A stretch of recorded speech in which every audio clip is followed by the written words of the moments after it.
Lesson number 3 जो है आपका demand, supply, price, quantity, cost and market, बड़ा ही एकदम खिचड़ी वाला एक आपका चैप्टर है जो कि है आपका lesson number 3 West Bengal council of higher secondary education class 11 के लिए। ठीक, हम लोग इसमें ये वीडियो में क्या करेंगे, इसका स्टडी मटेरियल को समझेंगे और इस चैप्टर का मतलब लेसन नंबर 3 का जो है वो आपका क्वेश्चन के आधार पे LAQ आता है, तो नोट्स के बारे में इसके बाद वाला वीडियो में आएगा। इसमें हम लोग केवल डिस्कस करेंगे स्टडी मटेरियल के बारे में, जो कि हम लोग यहां देख सकते हैं class 11 lesson number 3 demand, supply, price, quantity, cost and market. ये एक्चुअली ना सभी चैप्टर आपका कम से कम 5 से 6 चैप्टर मिक्स किया हुआ है। ठीक, ये आप जब क्लास 12 में जाओगे आपका इसी मतलब West Bengal council of higher secondary education का, तो सभी का आपको अलग अलग चैप्टर पढ़ने मिलेगा, लेकिन यहाँ पे सब एक साथ दे दिया गया है। ठीक है, और इसीलिए थोड़ा पढ़ना है, ज्यादा नहीं पढ़ना है। तो चलिए स्टार्ट किया जाए।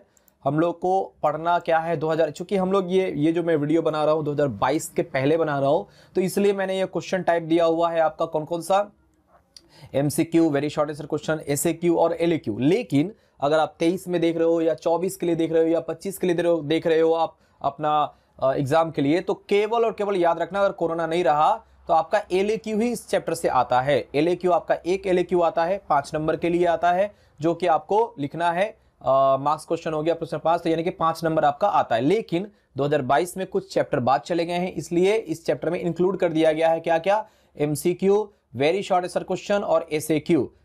सिर्फ क्वेश्चन इंक्लूड किया गया है, टॉपिक वैसा ही का वैसा ही है, तो स्टडी मटेरियल हम लोग को वैसे ही पढ़ना है। तो चलिए स्टडी मटेरियल को स्टार्ट करते हैं। इसमें हम लोग को क्या क्या पढ़ना पड़ेगा वो देख लीजिए। इसमें आपको पढ़ना पड़ेगा syllabus, study material, MCQ, test वगैरह होगा जो कि एप्लीकेशन में होगा, उसके बाद very short answer question, SAQ और LAQ। ठीक है, और थोड़ा मैं अपने बारे में बता दूं यहाँ पे कि आप जो क्लास देख रहे हो यहाँ पे, ये वीडियो क्लास है क्लास 11 का। लेसन नंबर 1 हमने दे दिया है, ये वाला लेसन 2 भी हमने अपलोड कर दिया है, अगर नहीं देखे हो तो वो भी देख लीजिए। उसका लिंक मैं डिस्क्रिप्शन बॉक्स में दे दूंगा। लेसन 1 का, लेसन 2 का, एक एक वीडियो में एक चैप्टर खत्म हो चुका है, और ये वीडियो में भी आपका स्टडी मटेरियल एक चैप्टर में खत्म हो जाएगा। तो चलिए स्टार्ट करते हैं। और अगर पूरा सिस्टमेटिक ढंग से आपको चाहिए, पूरा का पूरा सिलेबस, पूरा नोट्स, पूरा टेस्ट वगैरह, तो आप ये वाला जो देख रहे हो यहाँ पर प्ले स्टोर पे जाओगे, ये एप्लीकेशन इंस्टॉल करोगे, अंदर जाएंगे, अंदर जाके आपको मतलब नीचे में स्टोर दिया रहेगा, स्टोर पे क्लिक करेंगे, फिर उसके बाद में आप खोजेंगे क्लास 11 इकोनॉमिक्स, वहां पे क्लिक करेंगे, ऊपर में देखेंगे कंटेंट है, उसको क्लिक करेंगे, आपका सारा कंटेंट क्लियर दिखाई दे देगा। उसमें एक छोटा मोटा चार्ज है जो कि एक मेंटेनेंस करने में लगता है, आपको मन करता है तो देख के उसको पढ़ सकते हैं, नहीं तो आप यूट्यूब में देखिएगा। ठीक है, और चलिए स्टार्ट किया जाए। इसमें सिलेबस देख कर डरना नहीं है, क्योंकि बहुत बड़ा बहुत लंबा चौड़ा सिलेबस है, वो आपको दिख भी नहीं रहा होगा टोटल। चलिए आपको मैं दिखाता हूं, टोटल आपका इतना बड़ा सिलेबस है आपका, देखिए 1 से लेकर 20 तक, लेकिन पढ़ना बहुत कम है। टॉपिक को सिर्फ जान लेना है कि हाँ ये टॉपिक होता है, इसके बाद तो आपको लॉन्ग आंसर क्वेश्चन में मैं आपको पूरा एकदम डिटेल में जो क्वेश्चन आता है उसको समझाऊंगा ही, लेकिन ये टॉपिक को सिर्फ समझ लेना है कि इसको ये कहते हैं, इसको ये कहते हैं, इसको ये कहते हैं, अंदर तक नहीं जाना है। ठीक है, तो देखिए पहला हम स्टार्ट करेंगे यूटिलिटी, इसके बाद एक एक करके टॉपिक हम लोग करते जाएंगे। तो चलिए स्टार्ट किया जाए। टॉपिक हमारा पहला आता है स्टडी मटेरियल, एक एक करके टॉपिक करेंगे ना, बड़ा जल्दी हो जाएगा आपका। देखिए यूटिलिटी, यहां मैंने हिंदी मीडियम में दिया हुआ है, जो मैं पढ़ा रहा हूं हिंदी मीडियम में, बोल भी रहा हूं हिंदी मीडियम में, आपको दिखा भी रहा हूं, कुछ टर्म्स वगैरह इंग्लिश मीडियम के आएंगे, लेकिन आपको जो एप्लीकेशन है उसमें आपको Hindi medium, English medium and Bengali medium में आपको स्टडी मटेरियल भी मिल जाएगा, आपको नोट्स भी मिल जाएगा, आपका एग्जाम वगैरह भी उसमें उसी में हो जाएगा। ठीक है, तो चलिए देखिए हम लोग करते हैं यूटिलिटी किसे कहते हैं। ठीक, थोड़ा ध्यान दीजिए, यूटिलिटी का मतलब उपयोगिता। उपयोगिता का मतलब ये कहानी आप कहीं ना कहीं सुने होंगे, ये वाला कहानी जो कि है आपका ये लोमड़ी है और ये आपका हंस है। ठीक है, तो वो क्या करता है, हंस है ना कुछ और है, चलो कोई बात नहीं, जो भी है देख तो रहे हो आप ना। ये खाने पे बुलाता है, ये बुलाता है खाने पे, किसको, इसको बुलाता है, और ये इसको दे देता है ये वाला में खाने के लिए। अब बताइए वो जो सुराही टाइप का है उसमें वो खा सकता है, नहीं खा सकता, तो इसके लिए खाना तो रखा हुआ है, लेकिन इसकी उपयोगिता नहीं है उसके लिए, क्योंकि वो खा ही नहीं पा रहा है। ठीक, अब जैसे मान लो कि मैं बोलता हूं किसी स्टूडेंट को, अगर मैं बोलता हूं कि हाँ मुझे ब्लैक बोर्ड पे कुछ लिखना है, दो तो कुछ, और वो मुझे कलम दे रहा है, तो बताइए कलम से मैं क्या ब्लैक बोर्ड पे लिख सकता हूं? नहीं, उसके लिए चौक चाहिए। तो कलम जो मुझे दे रहा है वो मेरे लिए उपयोगी नहीं है, चौक मेरे लिए क्या है? उपयोगी है। तो उपयोगिता मतलब होता है उसकी जो सार्थकता, मतलब आपको उस समय किसकी जरूरत है वो आपके लिए यूटिलिटी के रूप में कहा जाता है। जैसे आपको मान लो कि बहुत जोर की प्यास लगी है, बहुत जबरदस्त जोर की प्यास लगी है, आपको अगर मैं चाय दे पीने के लिए, उस वक्त पानी नहीं देके चाय दूं, वो आपके लिए उपयोगी होगा? नहीं होगा। पर वही चाय आपको बहुत ठंड लग रहा है, तब वो चाय आपको क्या लगेगा? अच्छा लगेगा, यानी कि वो उपयोगी है। तो एक ही चीज उपयोगी हो भी सकता है, नहीं भी हो सकता, इसको कहते हैं यूटिलिटी। तो वो अपेक्षित संतुष्टि, अपेक्षित का मतलब हम कोई भी चीज को करने से, मतलब लेने से, ग्रहण करने से, कुछ भी करने से हम एक संतुष्टि की कामना करते हैं कि हाँ हमें ये संतुष्टि मिलेगी। जो कि एक व्यक्ति किसी विशेष वस्तु को मूल्य द्वारा क्या करता है? प्राप्त करता है, उससे उस वस्तु की क्या कहते हैं? उपयोगिता कहते हैं। अब आपको बताता हूं, ये जो आपका रसगुल्ला रखा हुआ है, ये आपको दो कंडीशन में ज्यादा भी टेस्टी लग सकता है और कम भी टेस्टी लग सकता है। कैसे? देखिए, अगर यही वाला आपको मैं बोलूं, या आपने होटल में खाया 10-15 रसगुल्ला था, उसका आपको बोल रहा है कि आपका बिल कितना हो गया? 500 का। उफ, 500 रुपए में ये थोड़ा ज्यादा नहीं हो गया? यानी कि उतना अच्छा रसगुल्ला नहीं था। लेकिन वही रसगुल्ला का आप 100 रुपया दोगे, 20 रसगुल्ला का, तो बोलोगे बड़ा ही टेस्टी था, 100 रुपया में बहुत अच्छा वाला रसगुल्ला मैंने खाया। तो बताओ, वही जो पैसा, जो मूल्य पेड करते हो, तो आप उसमें अपेक्षा करते हो, 100 रुपया के हिसाब से ही अपेक्षा कर रहे हो कि हाँ मुझे इतना अच्छा लगना चाहिए था, उससे ज्यादा अच्छा लग रहा है। लेकिन ये 500 के हिसाब से आप जो माइंड में सोच रहे हो कि मुझे इतना अच्छा लगना चाहिए, उतना अच्छा लगा नहीं है, तो वही रसगुल्ला आपको क्या लगेगा? अलग अलग लग सकता है। तो इसको क्या कहते हैं इकोनॉमिक्स की भाषा में? यूटिलिटी कहते हैं। क्लियर हो गया? आगे बढ़ते हैं। डायमिनिशिंग मार्जिनल यूटिलिटी, जो कि आपका पढ़ना है, ये सब ना आपको 12th क्लास में भी पढ़ना है, तो अभी पढ़ लेंगे ना तो ज्यादा अच्छा रहेगा 12 में समझने के लिए। तो डायमिनिशिंग मार्जिनल, इसको 12th क्लास में आप जब पढ़ोगे ना तो लॉ ऑफ डायमिनिशिंग मार्जिनल यूटिलिटी आता है, जिसमें क्या होता है आप खुद भी ध्यान दीजिए, मैं आपको एक एग्जांपल बताता हूं। ठीक है, आपने कहा मम्मी मुझे खाना चाहिए मम्मी बोलती है ठीक है बेटा बैठो मैं खाना देता हूं आपको। तो उसमें क्या है, आपको पहला रोटी दिया गया, आप बड़े चाव से खाए, दूसरा रोटी दी मम्मी, बड़े चाव से खाए, तीसरा दिए, चाव से खाए, चौथा दिए, आपको उतना अच्छा लग रहा है जो पहला वाला आपने खाया था। मान लीजिए पहला वाला में आपको 10 अच्छा लगा, मतलब 10 यूनिट का आपको खुशी मिली है। ठीक है, सेकंड वाला थोड़ा कम हो जाता है, 9 यूनिट की खुशी मिली है। तीसरा वाला क्या होता है, करते करते करते एक समय आएगा आपको ये खुशी मिलना बंद हो जाएगा, यानी कि जीरो हो जाएगी यूटिलिटी।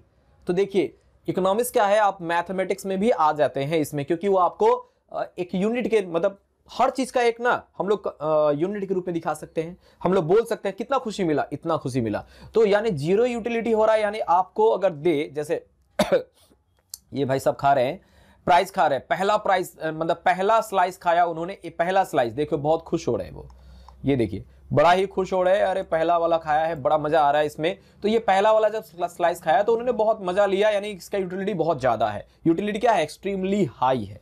लेकिन जैसे उसने 9वां स्लाइस लेना स्टार्ट किया, इसकी देखिए हालत क्या हो गई है, मजा उतना नहीं आ रहा है, एक्सट्रीमली लो। यानी हर चीज का उपयोग, मतलब जितना आप उपभोग करेंगे, जितना आप उपयोगिता में लाएंगे, जितना उसको खाएंगे, जितना आप उसको काम करेंगे। जैसे एक गाना सुन लीजिए, एक गाना शुरू में बड़ा अच्छा लगता है, अब दिन भर उसको सुनते रहो तो शाम में तो वो गाना जो है वो आपको क्या लगेगा, बोर होने लगेगा। ठीक है, तो वही चीज, ज्यादा चीज को लेने से वो यूटिलिटी कम हो जाती है। तो इसको हम लोग को क्या करना है, समझा देना है अपने भाषा में। तो चलिए समझते हैं। देखिए इकोनॉमिक्स बड़ा आसान है, जरूरी है उसमें एग्जाम्पल के साथ समझना। तो जब उपभोक्ता लगातार एक विशेष वस्तु या सेवा का उपयोग करता है, लगातार प्रत्येक क्रमिक इकाई से वस्तु या सेवा की उपयोग की उपयोगिता क्या होती है, कम हो जाती है, मतलब यूटिलिटी कम हो जाता है, जिसे हम क्या कहते हैं, लॉ ऑफ डायमिनिशिंग मार्जिनल यूटिलिटी कहते हैं। आपका एग्जाम में अगर 2022 का कर रहे हैं तो ऐसे क्यों आएगा, तो ये पूछ सकता है। तीसरा टॉपिक है हमारा प्राइस। अब सर बोलोगे सर बहुत छोटा छोटा पढ़ा रहे हैं, मेरे किताब में तो बहुत दिया हुआ है, इसके बारे में आपका एजम्पशन दिया हुआ है, एक्सेप्शन दिया हुआ है, बहुत कुछ दिया हुआ है, लेकिन आपको नहीं पढ़ना है। 11 क्लास के लिए नहीं है वो, 12 क्लास में बहुत पढ़ना है। ठीक है, तो मैं आपको वही टॉपिक पढ़ा रहा हूं जो आपको जरूरी का है। आप सिर्फ टॉपिक समझ लीजिए, और लॉन्ग आंसर क्वेश्चन में अगर इससे रिलेटेड क्वेश्चन आता है तो मैं आपको उसमें समझा दूंगा कि हाँ एजम्पशन क्या होता है, एक्सेप्शन क्या होता है, वगैरह सब कुछ। सिर्फ इसमें जानना है स्टडी मटेरियल में कि आपको इसको कहते क्या है, बस। ठीक है, प्राइस किसे कहेंगे? अच्छा, प्राइस का मतलब हो गया मूल्य। मूल्य आप क्या का देते हो, कोई सामान का देते हो मूल्य। ठीक है, तो जैसे मान लीजिए कि हर वस्तु का एक अपना वैल्यू होता है। क्या होता है, अपना वैल्यू होता है। पहले जब दुनिया में पैसा नहीं था तो क्या होता था, कोई अगर गेहूं लाया और कोई क्या लाया, चावल लाया, तो दोनों आपस में बदल लेते थे, ठीक है। तो ये हो गया वैल्यू का आदान प्रदान होता था। अब क्या हो गया, उसकी जगह पैसा दिया जाता है।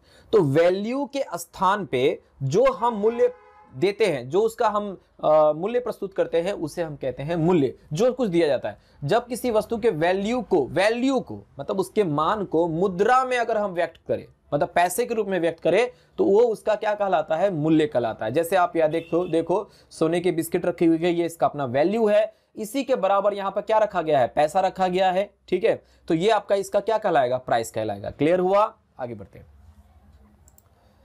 डिमांड चौथा नंबर टॉपिक है। 20 टॉपिक पढ़ना है आपको, ठीक है, और एक ही चैप्टर एक ही क्लास में हम कंप्लीट करना चाहते हैं। वैसे मैं चाहूं तो बहुत सारा वीडियो एक एक करके बना दूं, लेकिन प्रॉब्लम क्या होगा पता है कि आप छोटा छोटा वीडियो तो देखोगे, लेकिन जैसे मैंने फर्स्ट पार्ट दिया, सेकंड पार्ट, थर्ड पार्ट ढूंढने में बड़ा दिक्कत होगा। तो एक ही क्लास में आप सब समझ लीजिए तो बड़ा बढ़िया होगा कि नहीं। तो डिमांड किसे कहेंगे, देखिए किसी वस्तु की मांग उस वस्तु की वह, अच्छा चलो पहले समझ लीजिए क्या होता है। मान लीजिए ये व्यक्ति सोच रहा है, डिमांड मतलब मांग है, यहां पे ये सोच रहा है कि मुझे बाइक लेना है। ये बाइक के बारे में क्या कर रहा है, सोच रहा है, लेना है। तो क्या ये मार्केट में क्या डिमांड हो गया, मैं सोच रहा हूं कि मैं हर एरोप्लेन लूंगा, तो क्या डिमांड हो गया, नहीं। मेरे पास उसको खरीदने का क्या होना चाहिए, पैसा भी होना चाहिए, तब वो डिमांड कहलाएगा। मान लो एक होटल है, होटल के सामने एक भिखारी, 10 भिखारी बैठे हुए हैं, ठीक है, और वो देख रहे हैं वो मिठाई की तरफ में, तो क्या होटल वाला को खुश होना चाहिए कि नहीं, अरे मेरे पास तो बहुत सारा कस्टमर आ गया है, नहीं, क्योंकि उनके पास पैसे नहीं है।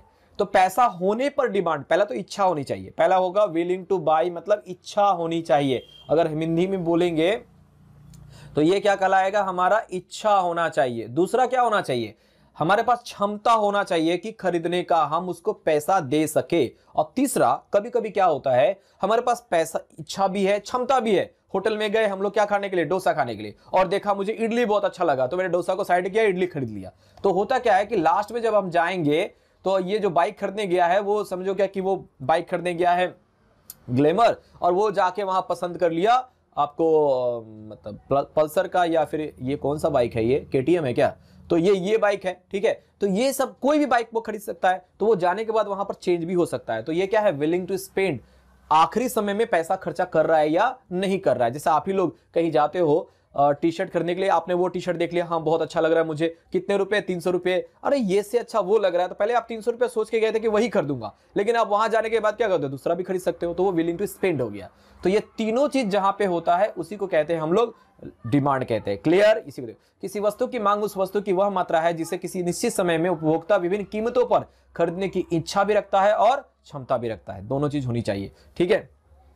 नंबर 5, लॉ ऑफ डिमांड किसे कहते हैं। एक बड़ा ही साधारण सा जनरल सा आपका धारणा है इकोनॉमिक्स के लिए कि पैसा और डिमांड के प्रति, किसी पैसा मतलब मूल्य के ऊपर में, अगर किसी वस्तु का मूल्य ज्यादा है, मान लीजिए उसका मूल्य है 3000 रुपया, तो मार्केट में डिमांड है उसका कि वो 5 सामान बिक जाएगा, 5 सामान क्या होता है, बिक जाता है।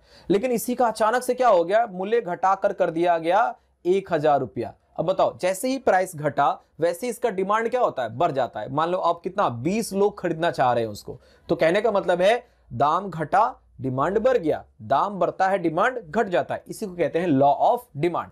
तो देखिए किसी वस्तु की मांग को प्रभावित करने वाले बहुत सारे कारक अलग अलग भी होते हैं, लेकिन केवल हम किसकी बात करेंगे, आपको पैसे की, मूल्य का। तो सभी को स्थिर मानकर किसी वस्तु के मूल्य में कमी होने पर वस्तु के मांग में क्या होती है, वृद्धि होती है। अगर वस्तु के मूल्य में वृद्धि हो तो उसके मांग में कमी आती है, जिसे क्या कहते हैं, मांग का नियम या लॉ ऑफ डिमांड कहते हैं। क्लियर, तो यानी कि लॉ ऑफ डिमांड किसे कहेंगे, लॉ ऑफ डिमांड किसे कहेंगे, किसे कहेंगे, प्राइस अगर बढ़ता है तो डिमांड घटता है, और प्राइस अगर घटता है तो डिमांड क्या होता है, बढ़ता है। इसको क्या कहते हैं, law of demand. Clear, next अब आते हैं डिमांड शेड्यूल और डिमांड कर्व, एक साथ समझेंगे, ठीक है। और अगर आपने कॉपी कलम लेके रखा है तो बहुत अच्छी बात है, नहीं लिए हो तो पॉज करो और कॉपी कलम लेके बैठो, क्योंकि हम लोग यहाँ पे कुछ बनाने वाले हैं। डिमांड शेड्यूल करेंगे। डिमांड शेड्यूल क्या है कि जो हम लोग घटना बताए हैं कि दाम घटने से क्या होता है, डिमांड बढ़ता है। तो जैसे मान लीजिए कि ये 1 रुपया दाम था, तो ये 6 सामान कोई खरीदता था, मतलब 6 सामान बिक जाता था। अगर ये 2 रुपया हो गया तो देखिए 5 सामान बिक रहा है, ₹3 हो गया तो 4, मतलब जैसे जैसे प्राइस बढ़ रहा है डिमांड क्या हो रहा है, घट रहा है। तो इसको हम लोग जो टेबल में दिखाते हैं तो कहते हैं उसको डिमांड शेड्यूल। टेबल में जिसमें दोनों का घटना को दिखाते हैं तो उसको कहते हैं डिमांड शेड्यूल। और इसी को हम अगर ग्राफ में दिखाएंगे तो वो होगा हमारा डिमांड कर्व। अब डिमांड कर्व कैसे बनेगा, चलिए बनाते हैं इसको। एक स्केल लेंगे और स्केल लेके क्या करेंगे हम लोग, एक ऐसा खींचेंगे, एक मिनट रुकिए, ब्लू से बनाते हैं।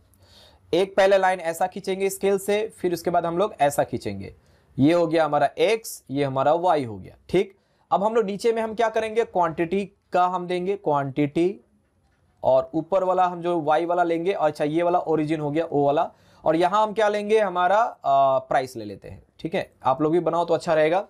अब यहां पर अपने स्केल से ऊपर की तरफ में 1-1 सेंटीमीटर का दूरी पर आप प्राइस कितना तक गया है, 5 तक गया है, तो 5 सेंटीमीटर 5 तक लेंगे, 1 2 3 4 और ये 5, तो 1 2 3 4 एंड 5, ये हम लोग कर लेंगे 1-1 सेंटीमीटर का दूरी पर। और यहां भी 1-1 सेंटीमीटर का दूरी पर हम 6 तक जाएंगे, तो 1 2 3 4 5 एंड 6, तो ये हमारा 1 2 3 4 5 एंड 6 हो गया, ठीक है।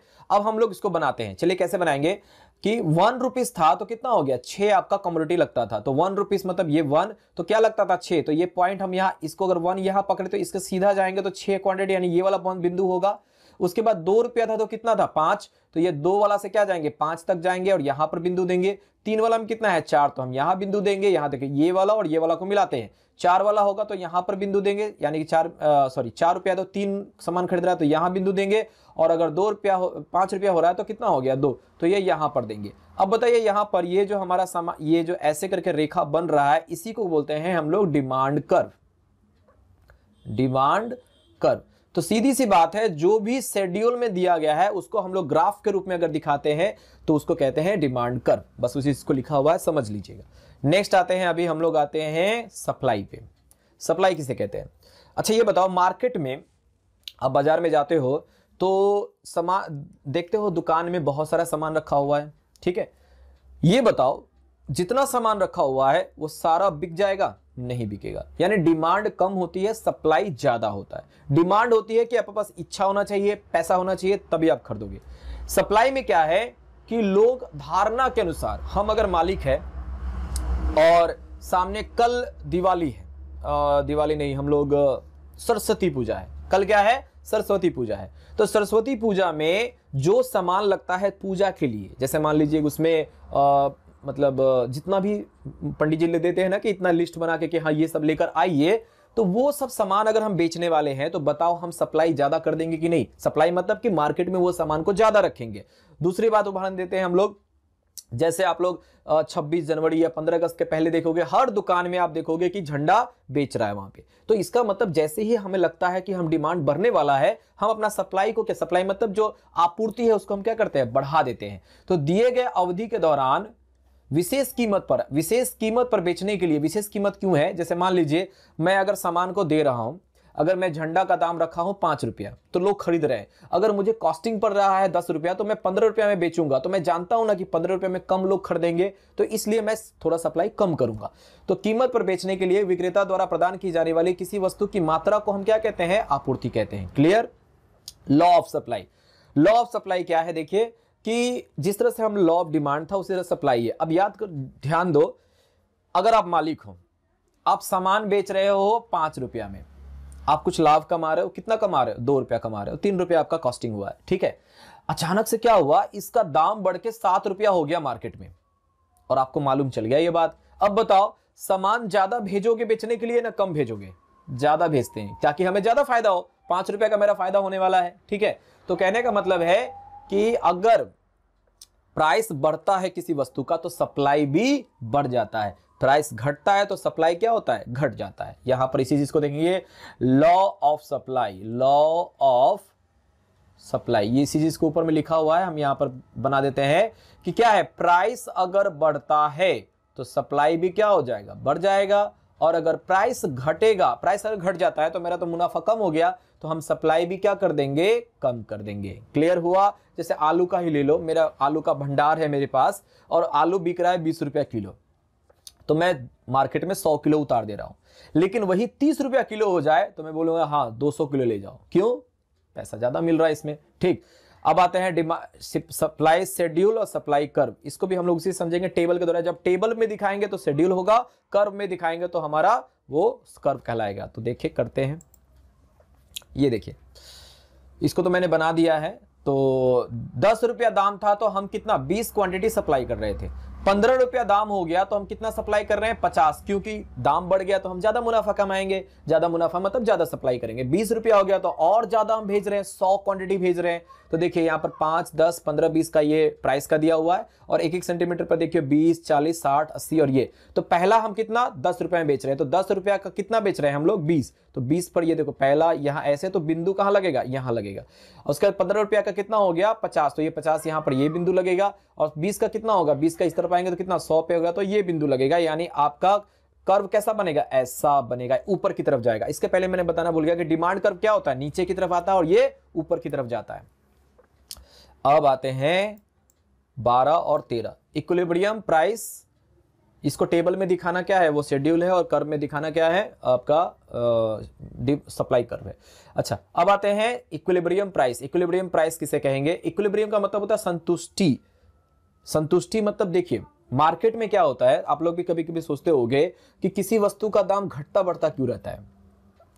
आप एक बाजार में कुछ सामान लेके गए हो, चलो एक कहानी के रूप में बताएंगे तो आपको आराम से समझ में आ जाएगा। चलिए, मैं एक चॉकलेट मार्केट में उतार रहा हूं जिसका दाम 1 रुपया मैंने रखा है। कितना, 1 रुपया। और मैंने सप्लाई किया कितना 200। मैं नया नया हूं तो 200 रुपया में 200 पीसेस उतार रहा हूं। आपको लोगों ने चॉकलेट खाया, उसको बड़ा मजा आया। तो क्या हुआ, वो डिमांड इसकी बहुत बढ़ने लगी। डिमांड 800 की हो गई, मतलब 800 लोग आके पूछ रहे हैं कि मुझे वो चॉकलेट चाहिए, मुझे वो चॉकलेट चाहिए। अब क्या कर रहे हो, आपके दिमाग में लालच का मन तो आ ही जाता है। हमने देखा कि अरे मैंने 200 बेचा, 200 अगर मार्केट में उतारा तो बहुत ज्यादा डिमांड हो रही है। तो मैंने क्या किया, 2 काम करेंगे। एक तो हम प्राइस भी बढ़ा देंगे, वाह डिमांड ज्यादा हो रहा है तो प्राइस बढ़ा दो। हमने 3 रुपया कर दिया और सप्लाई कितना किया 500 पीस। ठीक, 500 पीस मैंने क्या किया, सप्लाई किया। और लोग देखिए जैसे ही प्राइस बढ़ता है तो डिमांड और सप्लाई के साथ कुछ होता है। क्या होता है, देखिए प्राइस यहां बढ़ा तो डिमांड घटेगा। जो 800 लोग में से आप कितने लोग खरीदेंगे, 500, डिमांड घट गया। सप्लाई हम बढ़ रहा है, देखो प्राइस बढ़ा तो सप्लाई 200 से कितना हो गया, 500 हो गया।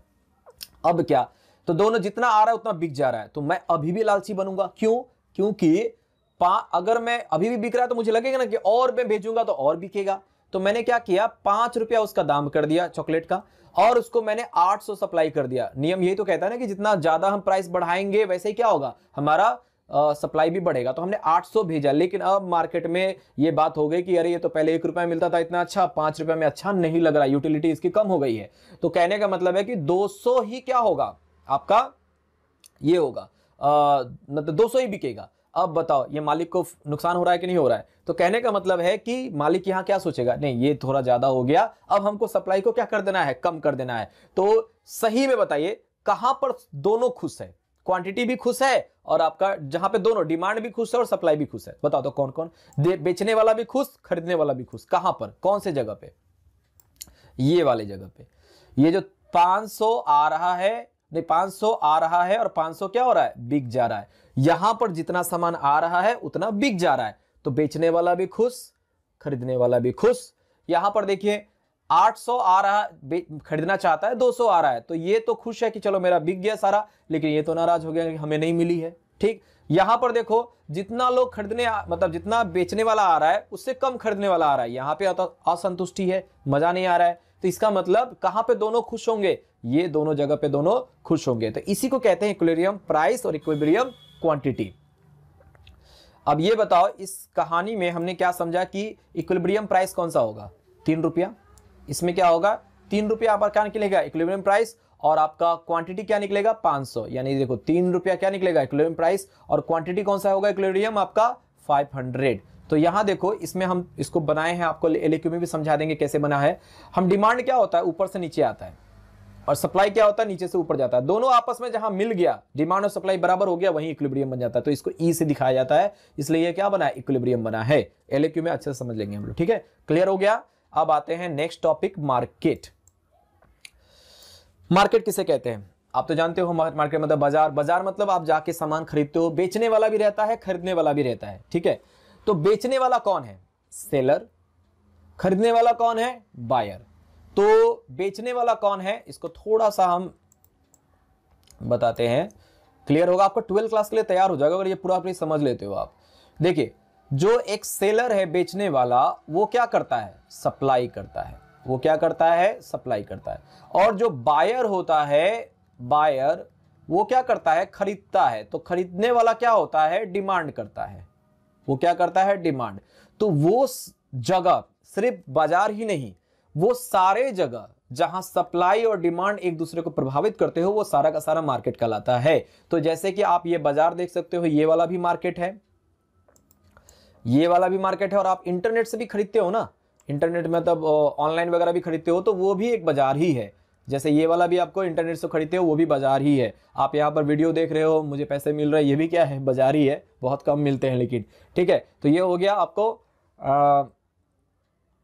चलिए नेक्स्ट आते हैं हम लोग, कॉम्पिटिटिव मार्केट। अच्छा, किसी किसी का मन में आता होगा, सर बहुत लालची है, पैसा वैसा ले रहे हैं वहाँ पे, ठीक है। एक्चुअली क्या है, मैं जो कर रहा हूँ ना ये सब चीज़, उसमें पैसा मेरा बहुत खर्चा हो चुका है, वो भी मुझे निकला नहीं है अभी तक। हाँ, और अभी तक यूट्यूब से मुझे पैसे नहीं आते हैं उतना, तो मेरा भी घर चलाना है, तो क्या करेंगे, पैसा वैसा तो चार्ज करना पड़ता है ना। और अगर आप मेरा भला करना चाहते हो तो थोड़ा शेयर वगैरह कर देना। शेयर मतलब अपने दोस्तों में बांट देना कि हाँ चलो ये वीडियो देखो, वहाँ जाने की जरूरत, मतलब एप्लीकेशन में नहीं जाओगे ना तब भी 11 क्लास का पढ़ाई कंप्लीट कर सकते हो बस। लेकिन क्या है ना, यूट्यूब में आपको एग्जाम वगैरह नहीं होगा, यूट्यूब में आपको लाइव क्लास नहीं हो सकता है, यूट्यूब में नोट्स आप नहीं देख सकते हो पढ़ने लिखने के लिए, तो वो सब एप्लीकेशन में होता है। चलिए अब आते हैं 15 नंबर टॉपिक है आपका, कंपिटिटिव मार्केट। कंपिटिटिव मार्केट क्या होता है समझिए। मार्केट तो हमने समझ लिया कि जहां पर क्रेता विक्रेता रहते हैं और सेल और डिमांड और सप्लाई दोनों प्रभावित करते हैं। अब क्या होता है मार्केट में, एक ऐसा मार्केट जहां एक ही प्रकार के क्या मिलते हो, मतलब सामान मिलता हो, सारा का दाम भी एक ही जैसा हो, एक जैसा मतलब एक ही हो, तो उसको कहते हैं परफेक्ट कंपिटिटिव मार्केट या कंपिटिटिव मार्केट। अब थोड़ा ध्यान लगाओ तो, ऐसा कहीं मार्केट देखे हो जहां पे एक ही प्रकार का सब कुछ मिले और एक ही प्रकार का दाम हो? थोड़ा दिमाग लगाओ, अगर पहले बोल सकते हो तो कमेंट में बताना, नहीं तो मैं अभी तो बताऊंगा ही यहाँ पे। वैसे लाइव क्लास में मजा आता है ये सब पूछ के। तो बताइए क्या होता है, कौन सा मार्केट में देखते हो कि सारा सामान एक जैसा है और उसमें दाम भी एक जैसा होता है? चलो मैं बताता हूं आपको। सब्जी का मार्केट, सब्जी का मार्केट में सब जगह आलू रखा हुआ है, सारा का दाम एक ही है। सब जगह पे टमाटर रखा हुआ है, सारा दाम एक ही है। और किसी ने दाम बढ़ा दिया, नहीं मेरा 30 रुपये मेरा बढ़िया वाला टमाटर है, तो तुम खरीदोगे? नहीं, अरे उसमें 20 रुपये मिल रहा है, वहां पे तुम 30 में क्या बेच रहे हो? तो यानी कि वहां मार्केट में रेट भी सबका सेम रहेगा, प्राइस सेम रहेगा और सामान भी सेम ही है। दूसरी बात, और कहां देखने को मिलता है?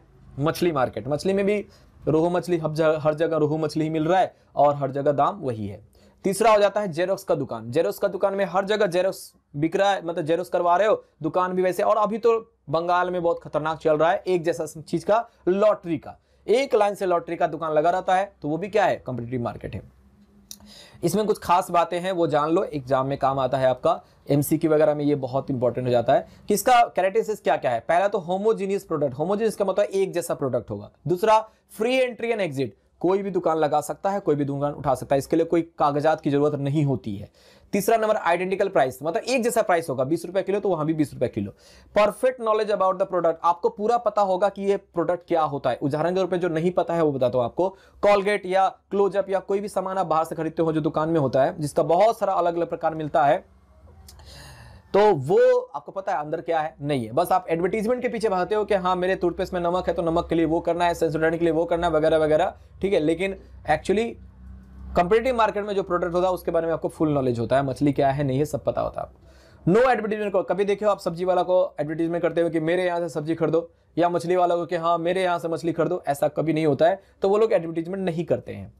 प्राइस टेकर, ये लोग प्राइस टेकर होते हैं। होते क्या है कि मान लीजिए सुबह से शाम तक 20 रुपया किलो सुबह में टमाटर था, शाम तक बिका ही नहीं, तो टमाटर तो सड़ जाएगा, तो शाम में क्या होता है वो 10 रुपये में बेच के निकल जाता है, ठीक है। यानी प्राइस टेकर होता है, प्राइस बढ़ता घटता रहता है, ठीक है। अगर मान लो बहुत कोई खरीदने आ गए और सामान कम है तो दाम बढ़ जाता है, और अगर बहुत कम खरीदने वाले हैं सामान ज्यादा है तो दाम घट जाता है, ठीक है।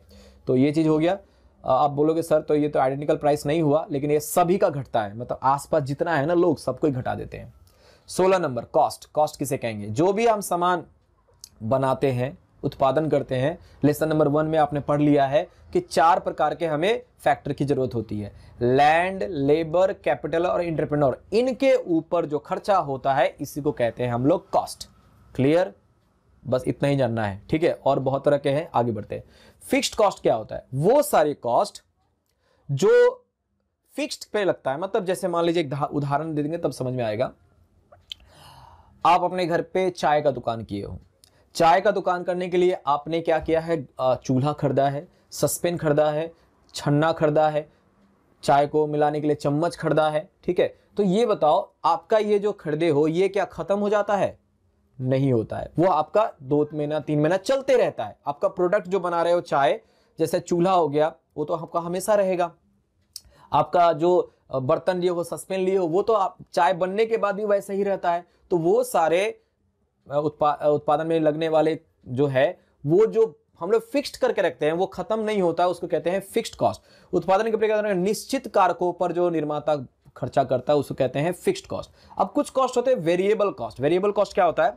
जैसे आपने चाय बनाना है, 10 कप चाय बनाना है, तो आपने चीनी डाला, आपने दूध डाला, पानी डाला, चाय पत्ती डाला, थोड़ा मजेदार बनाएंगे तो अदरक डाला वगैरह। तो ये सब चाय बनने के बाद खत्म हो जाता है, तो इसको कहते हैं वेरिएबल कॉस्ट। इस पे जो किया गया खर्च क्या है? Variable cost. उदाहरण एक और देते हैं, किसी ने टोटो खरीदा है, टोटो जो चला रहा है 1 लाख में खरीदा है, तो वो 1 लाख उसका फिक्स्ड कॉस्ट कहलाएगा। और रोज 12 रुपया 15 रुपया का वो चार्ज करता है बैटरी का, तो वो उसका वेरिएबल कॉस्ट कहलाएगा। क्लियर हुआ? अब बाइक में भी वैसे ही समझ लो कि आपने बाइक खरीदा है तो फिक्स्ड कॉस्ट हो गया, आप उसमें तेल डाल रहे हो तो वो वेरिएबल कॉस्ट हो गया। 19 आता है मार्जिनल कॉस्ट। मार्जिनल कॉस्ट समझ लो क्या है, आपको फर्स्ट टाइम ये मार्जिनल वाला देख रहे होगे। उत्पादन को 1 इकाई अधिक या 1 इकाई कम करने में, जैसे देखो उदाहरण बड़ा सिंपल सा समझेंगे तो हो जाएगा। वैसे भी 30 मिनट्स हो चुका है, चलिए। मैंने मान लीजिए 3 सामान बनाया तो मुझे खर्चा लगता है 16 रुपया। 3 सामान बनाने में 16 रुपया लग रहा है, ठीक है। और मैं चौथा सामान जब बना रहा हूं तो मुझे लग रहा है 18 रुपया, ठीक। तो बताओ इन दोनों में अंतर कितना का हुआ? 2 रुपया का अंतर हुआ। तो ये 2 रुपया ही कहलाता है आपका मार्जिनल कॉस्ट। 1 इकाई अधिक बनाने में जो टोटल कॉस्ट में अंतर आता है, टोटल कॉस्ट मतलब 16 से कितना हो गया? 18 हो गया, जो अंतर आया उसको कहते हैं मार्जिनल कॉस्ट। क्लियर? तो अब इसी चीज को हम लोग को क्या करना है, यहां पर जान लेना है। तो एक अतिरिक्त इकाई उत्पादन में लगाया गया अतिरिक्त लागत ही क्या कहलाता है? मार्जिनल कॉस्ट कहलाता है। दूसरा एग्जांपल हो जाएगा कि टोटल कॉस्ट में जो अंतर आता है उसे ही मार्जिनल कॉस्ट कहते हैं। अच्छा, वे एवरेज कॉस्ट। एवरेज कॉस्ट किसे कहेंगे? जैसे मान लीजिए कि हमने 5 सामान बनाया है, हमने 5 सामान बनाया है, कितना? 20 रुपया में। तो 1 सामान बनाने में कितना लगेगा? 1 सामान बनाने में 20 को हम लोग डिवाइड करेंगे 5 से, तो कितना हो गया? 4। तो ये 4 हमारा क्या निकलेगा? एवरेज कॉस्ट निकलेगा। यानी कि टोटल कॉस्ट में हम क्वांटिटी से डिवाइड करेंगे तो हमें एवरेज कॉस्ट निकल जाता है। तो एवरेज कॉस्ट किसे कहते हैं? कि 1 इकाई में यानी 1 वस्तु बनाने में कितना पैसा लगा है। तो औसत लागत जो है उत्पादन की प्रति इकाई निश्चित लागत को क्या करती है? दर्शाती है। और अब हम बोलेंगे थैंक यू, क्योंकि आपका टॉपिक क्या हो गया? खत्म हो गया। इसके बाद में आपका इसी चैप्टर का हम नोट्स बताएंगे, LAQ, और साथ ही साथ एप्लीकेशन में नोट्स दे देंगे, SAQ, MCQ, LAQ सब चीज का।